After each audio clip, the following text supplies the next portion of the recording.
Australia and Canada have been top choices for Indian students seeking education abroad. But the recent policy changes in both countries are creating new hurdles.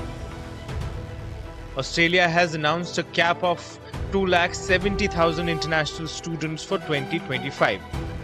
Meanwhile, Canada is tightening regulations, potentially affecting over 70,000 international graduates. These shifts are leaving many Indian students wondering, what does this mean for their dream of studying abroad?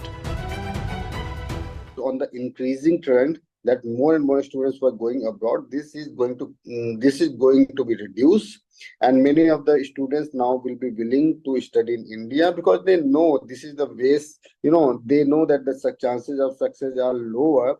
So why would invest time and money there? If you see the example of Australia, their visa fees was 700 Australian dollars, and from the 2nd July they made it to from 700 to whopping 1,600 Australian dollars. So in case a visa gets rejected, that means a student is losing $1,600, which comes around 18 to 90,000 rupees. That there is a huge risk of losing this money. The reasons behind these changes are complex, as both countries are facing similar issues: skyrocketing rent prices, strained infrastructure, and concerns about job market impact.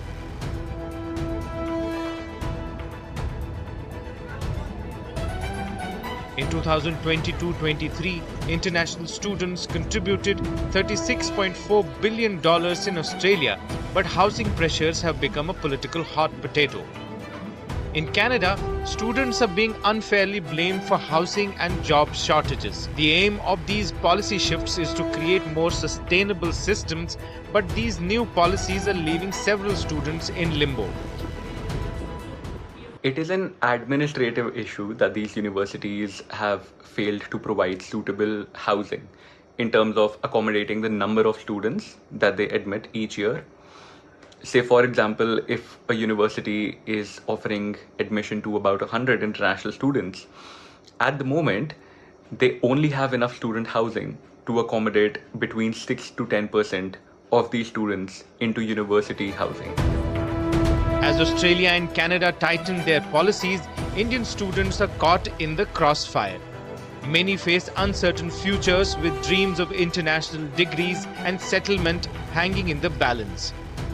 The situation is prompting students to rethink their study plans, with countries like Japan, South Korea, and some European nations emerging as potential alternatives. The coming years will be crucial in reshaping the landscape of foreign education for Indian students.